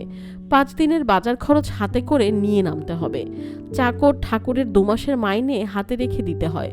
যদি প্রথম 2 মাস না হলো কিছু, ঠাকুর চাকরের মাইনে আসবে কোথা থেকে? সেসব যাগ্যে। তাছাড়া তোর টাকা নেবই বা কেন? কুসুম ক্ষুব্ধ স্বরে বলিল, আমার থাকতো যদি, তবে আপনি নিতেন না কেন? ব্রাহ্মণের সেবায় যদি লাগে ও টাকা, তবে ও টাকার ভাগ্যি বাবা ঠাকুর। সে ভাগ্যি থাকলে তো হবে, আমারও তো টাকা যখন নেই, তখন আর সে কথা বলছি কি করে বলুন? যা আছে ওতে যদি কখনো সখনো কোনো দরকার পড়ে আপনার মেয়েকে জানাবেন। হাজারি উঠিল। আর এখানে বসিয়া দেরি করিলে চলিবে না। বলিল, না রে কুসুম, ওতে আর কি হবে, আমি যাই এখন। কুসুম বলিল, একটু কিছু মুখে না দিলে মেয়ের বাড়ি থেকে কি করে উঠবেন বাবা ঠাকুর, বসুন আর একটু, আমি আসছি। কুসুম এত দ্রুত ঘর হইতে বাহির হইয়া গেল যে হাজারি ঠাকুর প্রতিবাদ করিবার অবসর পর্যন্ত পাইল না। একটু পরে কুসুম ঘরের মধ্যে একখানা আসন আনিয়া পাতিল এবং মেঝের ওপর জলের হাত বুলাইয়া লইয়া আবার বাহিরে গেল। কিছুক্ষণ পরে এক বাটি দুধ ও একখানা রেকাবিতে পেঁপে কাটা, আমের টিকলি ও দুটি সন্দেশ আনিয়া আসনের সামনে মেজের ওপর রাখিয়া বলিল, একটু জল খান, বসুন এসে, আমি খাবার জল আনি।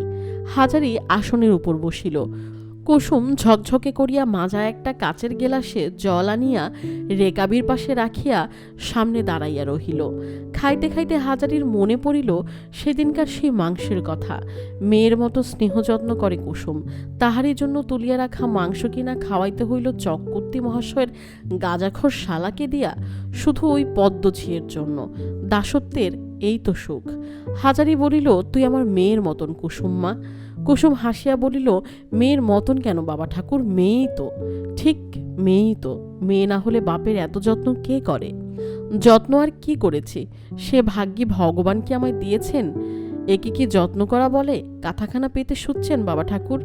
তা শুচ্ছি বই কিরে, রোজ তোর কথা মনে হয় শোবার সময়। মনে মনে ভাবি কুসুম এখানা দিয়াছে, ছেঁড়া মাদুরের কাঠি ফুটে ফুটে পিঠে দাগ হয়ে গিয়েছিল, পেতে শুয়ে বেঁচেছি। আহা, কি যে বলেন না। সন্দেশ দুটোই খেয়ে ফেলুন, পায়ে পড়ি, ও ফেলতে পারবেন না। কুসুম, তোর জন্য না রেখে খেতে পারি কিছু মা, ওটা তোর জন্য রেখে দিলাম। কুসুম লজ্জায় চুপ করিয়া রহিল। হাজারি আসন হইতে উঠিয়া পড়িলে বলিল, পান আনি, দাঁড়ান। তাহার পর সামনে দরজা পর্যন্ত আগাইয়া দিতে আসিয়া বলিল, আমারও রুলিগাছা রইল তোলা আপনার জন্যে বাবা ঠাকুর, যখন দরকার হয় মেয়ের কাছ থেকে নেবেন কিন্তু। সেদিন হোটেলে ফিরিয়া হাজারি দেখিল প্রায় 15 কি আধমন ময়দা চাকর আর পদ্মঝি মিলিয়া মাখিতেছে। ব্যাপার কি, এত লুচির ময়দা কে খাইবে? পদ্মঝি কথার সঙ্গে বেশ খানিকটা ঝাঁজ মিশাইয়া বলিল, হাজারি ঠাকুর, তোমার যা যা রাতবার আগে সেরে নাও, তারপর এই লুচিগুলো ভেজে ফেলতে হবে। আচার্যপাড়ার মহাদেব ঘোষালের বাড়িতে খাবার যাবে, তারা অর্ডার দিয়ে গেছে, 9:30টার মধ্যে চাই, বুঝলে? হাজারি ঠাকুর অবাক হইয়া বলিল, 9:30টার মধ্যে ওই আধমন ময়দা ভেজে পাঠিয়ে দেব? আবার হোটেলের রান্না রাখবো? কি যে বলো পদ্মদিদি, তা কি করে হবে? রতন ঠাকুরকে বলো না লুচি ভেজে দিক, আমি হোটেলের রান্না রাখবো। পদ্মঝি চোখ রাঙাইয়া ছাড়া কথা বলে না। সে গরম হইয়া ঝংকার দিয়া বলিল, তোমার ইচ্ছে বা খুশিতে এখানকার কাজ চলবে না, কর্তামশায়ের হুকুম। আমায় যা বলে গেছেন তোমায় বললাম। তিনি বড় বাজারে বেরিয়ে গেলেন, আসতে রাত হবে, এখন তোমার মর্জি, করো আর না করো। অর্থাৎ না করিয়া উপায় নাই। কিন্তু ইহাদের এই অবিচারে হাজারির চোখে প্রায় জল আসিল। নিছক অবিচার ছাড়া ইহা অন্য কিছু নহে। রতন ঠাকুরকে দিয়া ইহারা সাধারণ রান্না অনায়াসেই করাইতে পারিত, কিন্তু পদ্মঝি তাহা হইলে খুশি হইবে না। সে যে কি বিষ চক্ষে পড়িয়াছে পদ্মঝিয়ের, তাহাকে জব্দ করিবার কোনো ফাঁকই পদ্ম ছাড়ে না।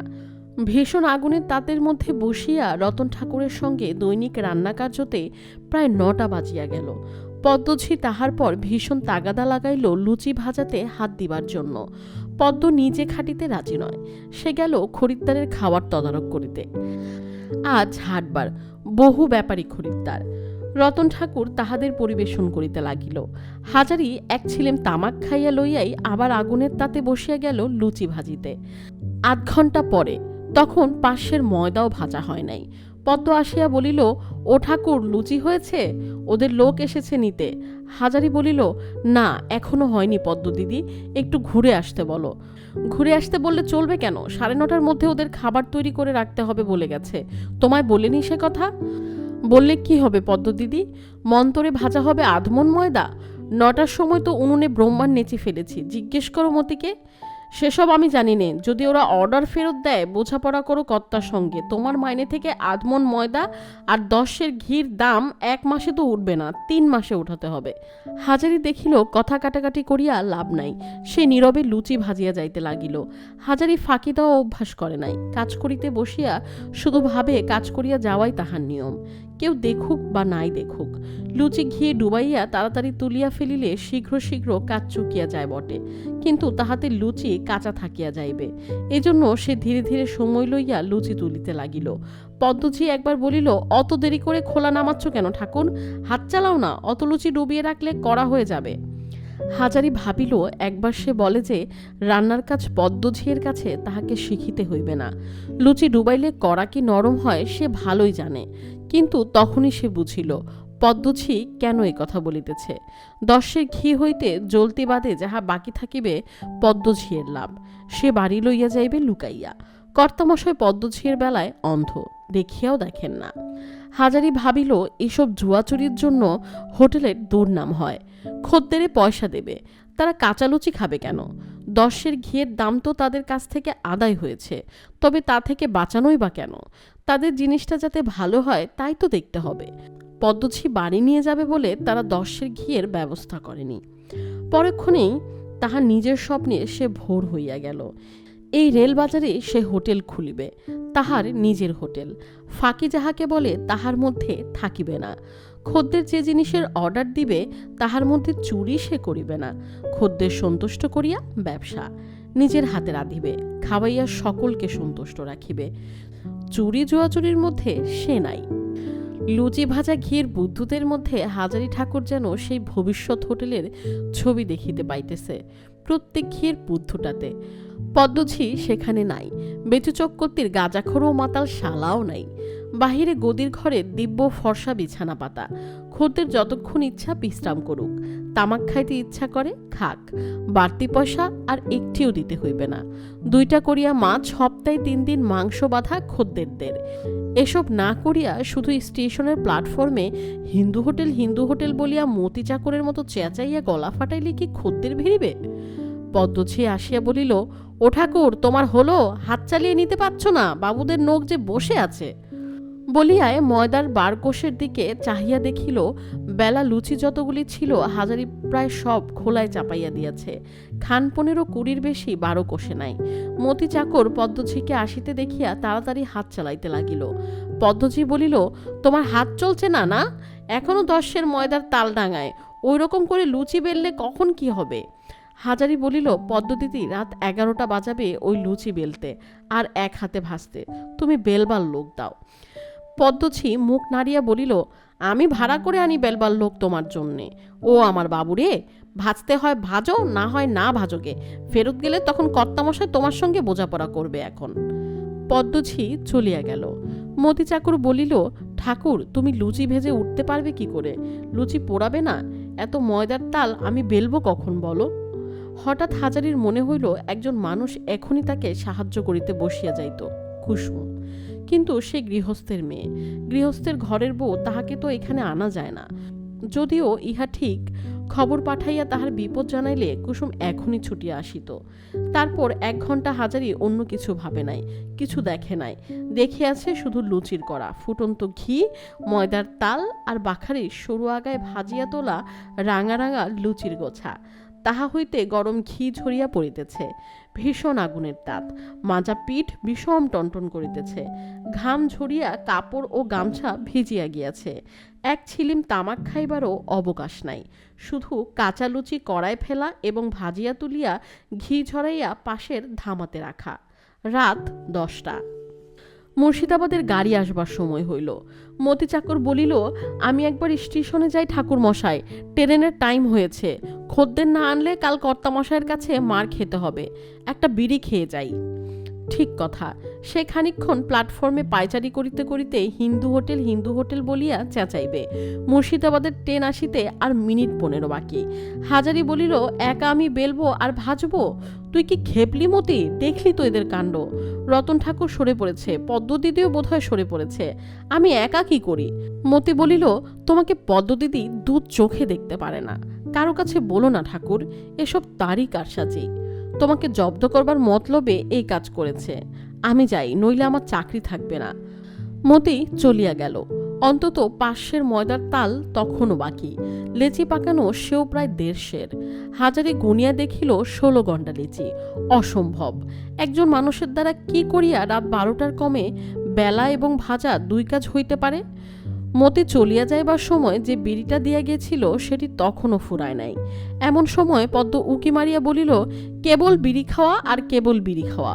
ওদিকে বাবুর বাড়ি থেকে নোক দুবার ফিরে গেল। তখনই তো বলেছি হাজারি ঠাকুরকে দিয়ে এ কাজ হবে না। বলি বিড়িটা ফেলে কাজে হাত দাও না, রাত কি আর আছে? হাজারি ঠাকুর সত্যই কিছু অপ্রতিভ হইয়া বিড়ি ফেলিয়া দিল। পদ্মঝিয়ের সামনে সে একথা বলিতে পারিল না যে লুচি বেলিবার লোক নাই।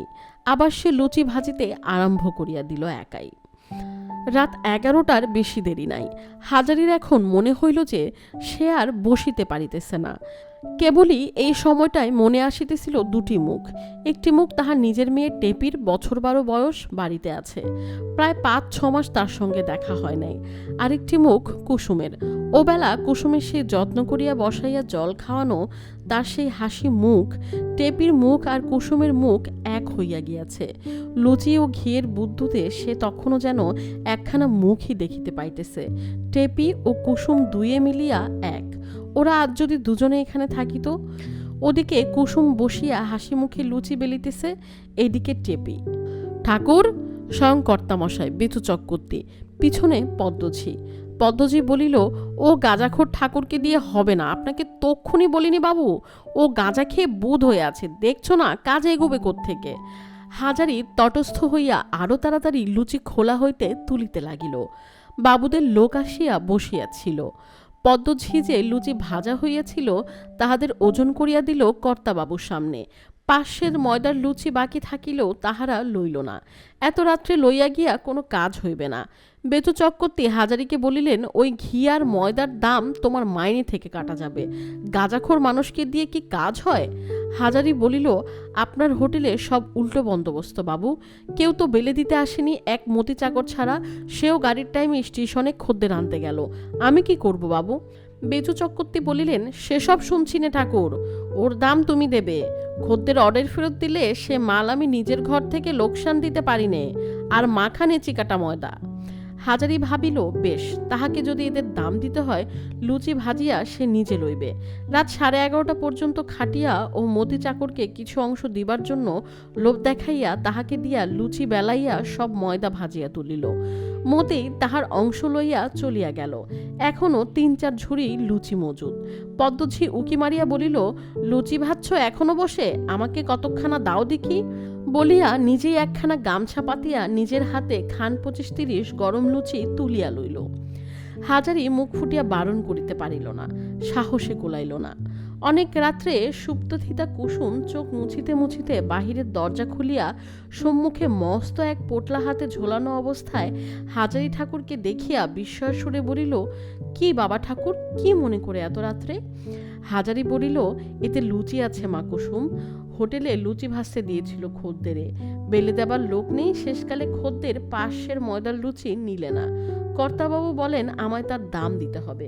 বেশ, আমায় দাম দিতে হয়, আমিই নিয়ে নিই। তাই তোমার জন্য বলি নিয়ে যাই। কুসুমকে তো কিছু দেওয়া হয় না কখনো। রাত বড্ড হয়ে গিয়েছে, ঘুমিয়েছিলে বুঝি? ধরো মা, বোচকাটা রাখো গে, যাও। কুসুম বোচকাটা হাজারির হাত হইতে নামাইয়া লইল। সে একটু অবাক হইয়া গিয়াছে। বাবা ঠাকুর পাগল, নতুবা এত রাত্রে এখন আসিয়াছে লুচির বোচকা লইয়া? হাজারি বলিল, আমি যাই মা, লুচি গরম আর টাটকা, এই ভেজে তুলেছি। তুমি খান কত খেয়ে ফেলো গিয়ে এখনই, কাল সকালে বাসি হয়ে যাবে। আর ছেলে পিলেদেরও দাও গিয়ে, কত আর রাত হয়েছে, 12:30 বেশি নয়। হোটেলে ফিরিয়া হাজারি ঠাকুর একটি দুঃসাহসের কাজ করিল। মতি চাকর পূর্ব হইতেই ঘুমাইয়া পড়িয়াছিল। তাহাকে তুলিয়া বলিল, মতি, আমি রাত 3টের গাড়িতে বাড়ি যাচ্ছি। এত লুচি কি হবে, বাড়িতে দিয়ে আসি। তুমি থাকো, আমি কাল সকাল 10টার গাড়িতে এসে রান্না করব। কর্তামশাইকে বলো। মতি অবাক হইয়া বলিল, এত রাত্রে লুচি নিয়ে বাড়ি রওনা হবে? এত লুচি কি হবে, এখানে থাকলে কাল সকালে 12 ভূতে খাবে তো। আমার জিনিস নিজের বাড়ি দিয়ে আসি। আমার বাড়িতে ছেলে মেয়ে আছে, তারা খেতে পায় না, তাদের দিয়ে আসি। 6টা পয়সা তো খরচ। হাজারি আর ঘুমাইল না। টেপির জন্য তার মন কেমন করিয়া উঠিয়াছে। কুসুম যেমন, টেপিও তেমন। আরও 2টি ছেলে আছে ছোট ছোট, তাদের মুখ বঞ্চিত করিয়া এত লুচি এখানে রাখিয়া পদ্মঝি আর কর্তামশাইয়ের বাড়িতে খাওয়াইয়া কোনো লাভ নাই। রাত 3:30টার সময় গাংনাপুর স্টেশনে নামিয়া হাজারি নিজের গ্রামের পথ ধরিল। এবং 3.5 ক্রোশ পথ হাঁটিয়া ভোর হইবার সঙ্গে সঙ্গে স্বগ্রামে পৌঁছিল। এরশোলা এক সময়ে বর্ধিষ্ণু গ্রাম ছিল, এখন পূর্বের শ্রী নাই।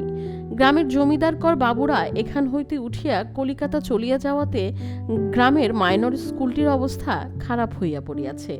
বড় দিঘিটা মজিয়া গিয়াছে। ভদ্রলোকের মধ্যে অনেকে এখান হইতে বাস উঠাইয়া কেহ রানাঘাট, কেহ কলিকাতা চলিয়া গিয়াছেন। নিতান্ত নিরুপায় যারা, তারাই গ্রামে পড়িয়াছেন। হাজারির বাড়িতে দুখানা ঘরের ঘর, ছোট্ট উঠান, একদিকে কাঁঠাল গাছ, অন্যদিকে একটা সজনে গাছ এবং একটা পেয়ারা গাছ। এই পেয়ারা গাছটা হাজারির মা নিজের হাতে পুঁতিয়াছিলেন। বেশ বড় বড় পেয়ারা হয়, কাশির পেয়ারার বীজের চারা। হাজারির ডাকাডাকিতে হাজারির স্ত্রী উঠিয়া দৌড় খুলিয়া এ অবস্থায় স্বামীকে দেখিয়া বলিল, এসো এসো, শেষ রাতের গাড়িতে এলে কেন গো? এই দুরান্তর রাস্তা, অন্ধকার রাত, আবার বড্ড সাপের ভয় হয়েছে। সাপের কামড়ে 2-3টি মানুষ মরে গিয়েছে এর মধ্যে। আমাদের গায়ে? আমাদের গায়ে নয়, নতুন কাওড়াপাড়ায় একটা মরছে, আর বামনপাড়ায় শুনছি একটা। অত বড় বোচকাতে কি গো? হাজারি লুচির আসল ইতিহাস কিছু বলিল না। স্ত্রীর আনন্দপূর্ণ সাগ্রহ প্রশ্নের উত্তরে সে কেবল বলিল, পেয়েছি গো, পেয়েছি, ভগবান দিয়েছেন। সবাই মিলে খেয়ে নাও মজা করে। টেপিকে খুব করে খাওয়াও, ও পেট ভরে খাবে, আমি দেখি। সেদিন সকালের গাড়িতে হাজারি রানাঘাটে ফিরিতে পারিল না। দুপুরের পরে হাজারি কুসুমের বাপের বাড়ি বেড়াইতে গেল। এই গ্রামে গোয়ালপাড়ায় কুসুমের জ্যাঠামশাই হরি ঘোষের বাস। অবস্থা এক সময় যথেষ্ট ভালো ছিল। এখনো বাড়িতে গোহাল পড়া গরুর মধ্যে 8-10টি অবশিষ্ট আছে। 2টি ছোট ছোট ধানের গোলাও বজায় আছে। হাজারিকে হরি ঘোষ খুব খাতির করিয়া খেজুর পাতার চটে বসিত দিল। বলিল, কবে এলেন বাবা ঠাকুর? সব ভালো? তোমরা সব ভালো আছো? আপনার শ্রীচরণের আশীর্বাদে একরকম চলে যাচ্ছে। রানাঘাটেই কাজ করছেন তো? হ্যাঁ, সেখান থেকেই তো এলাম। আমাদের কুসুমের সঙ্গে দেখা টাকা হয়? হাজারি পাড়া গায়ের লোক, এখানকার লোকের ধাত চেনে। কুসুমের সঙ্গে সর্বদা দেখাশোনা বা তাদের মধ্যে পরস্পরের প্রতি টানের কোনো পরিচয় সে এখানে দিতে চায় না। ইহারা হয়তো সহজভাবে সেটা গ্রহণ করিতে পারিবে না। গ্রামে কথাটা রাষ্ট্র হইয়া গেলে লোকে নানারূপ কদর্থ টানিয়া বাহির করিবার চেষ্টা করিবে তাহা হইতে। সুতরাং সে বলিল, হ্যাঁ, 2-1 বার হয়েছিল, ভালো আছে। এবার যদি দেখা হয় একবার আসতে বলবেন এদিকে। তার গায়ে আসবার দিকে তত টান নেই। শহরের দুধ বেচে চালানো যে কি মিষ্টি লেগেছে। হাজারি কথার গতি অন্যদিকে ঘুরাইবার উদ্দেশ্যে বলিল, এবার আবাদপত্র কিরকম হলো বলো? ধানের আবাদ করেছি 12 বিঘে, আর বাকি সব তরকারি। কুমড়ো 2 বিঘে, আলু, পেঁয়াজ। তা এবার আকাশের অবস্থা ভালো না বাবা ঠাকুর, খেতে মাটি ফেটে যাচ্ছে। তরকারির কথায় হাজারির নিজের গোপনীয় উচ্চাসার কথা মনে পড়িল। তরকারি তাহার গ্রাম হইতে কিনিলে রানাঘাট বাজারের চেয়ে অনেক সুবিধা পাওয়া যায়। এখান হইতে সে আনাজপত্র লইয়া যাইবে। হরিঘোষকে বলিল, আচ্ছা, তোমাদের আলু কমন হতে পারে বাবা ঠাকুর, তার কি কোনো ঠিক আছে? তবে 30-40 মণ খুব হবে। তুমি সমস্ত আলু আমায় দিতে পারবে? নগদ দাম দেব। হরিঘোষ কৌতূহলের সহিত জিজ্ঞাসা করিল, বাবা ঠাকুর আজকাল কাঁচামালে ব্যবসা করছেন নাকি? ব্যবসা এখনো করিনি, তবে করব ভাবছি, সে তোমায় বলবো একদিন। গোয়ালাপাড়া হইতে আসিবার পথে একটা খুব বড় বাঁশবনের মাঝখান দিয়া পথ। এখানে লোকজন নাই। এরশোলা গ্রামেই লোকজনের বসত নাই, আগে ছিল। ম্যালেরিয়ায় মরিয়া হাজিয়া লোক শূন্য হইয়া পড়িয়াছে। শুধুই বড় বড় আম কাঁঠালের বাগান ও বাঁশবনের জঙ্গল।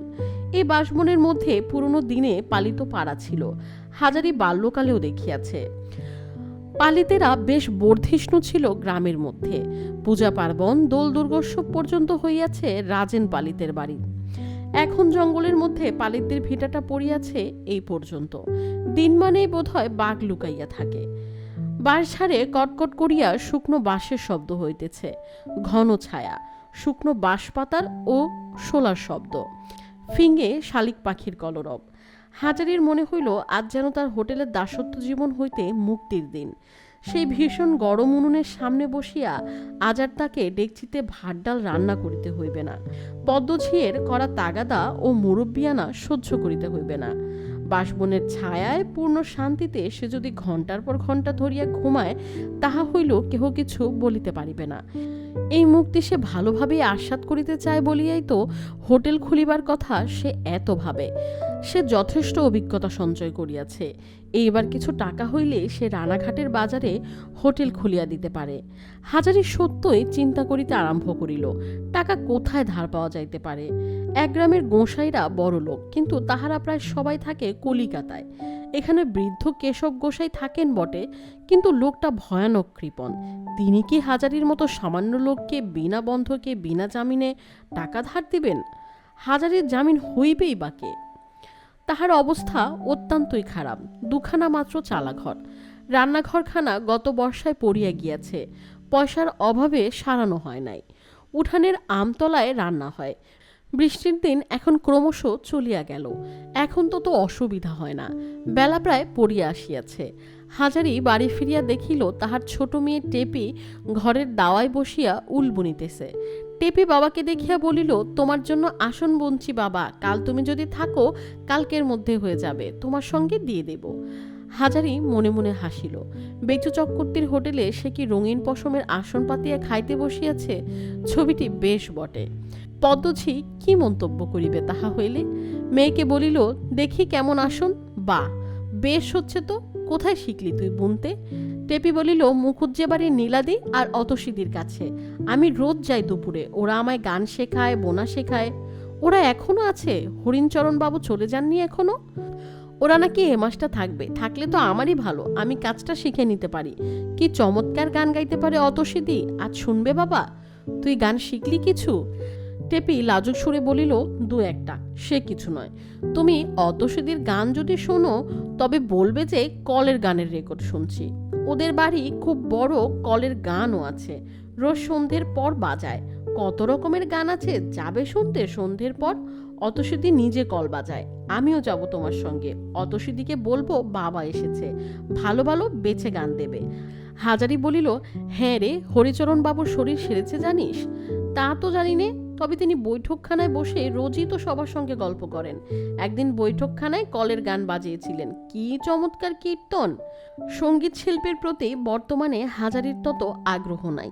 হাজারির উদ্দেশ্য হরিচরণ বাবুকে বলিয়া কহিয়া অন্তত 100-2 টাকা ধার করা যায় কিনা সেদিকে।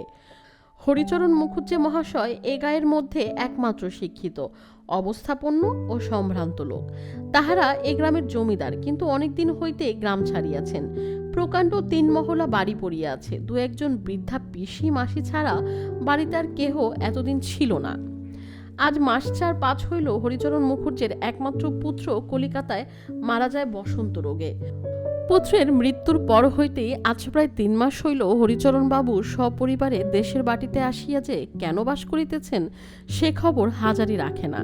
তবে ইহা জানে যে হরিচরণ বাবু গ্রামের উত্তর মাঠে একটি দিঘি খনন করিবার জন্য জেলা বোর্ডের হাতে অনেকগুলো টাকা দান করিয়াছেন এবং পুত্রের নামে একটি ডিসপেন্সারি করিয়া দিবেন গ্রামে। হরিচরণ বাবু কারো বাড়ি যান না, নিজের বৈঠকখানায় বসিয়া আছেন সব সময়। তার 2 মেয়ে ও স্ত্রী এখানেই, তাছাড়া চাকর বাকর ও 2 দরওয়ান আছে বাড়িতে। সন্ধ্যার পরে সাহসে ভর করিয়া হাজারি হরিচরণ বাবুর পৈতৃক আমলের বৈঠকখানায় উঠানে গিয়া দাঁড়াইল। বৈঠকখানা বাড়ির সামনে বড় বড় থামওয়ালা সাদা মার্বেল পাথর বাঁধানো বারান্দা।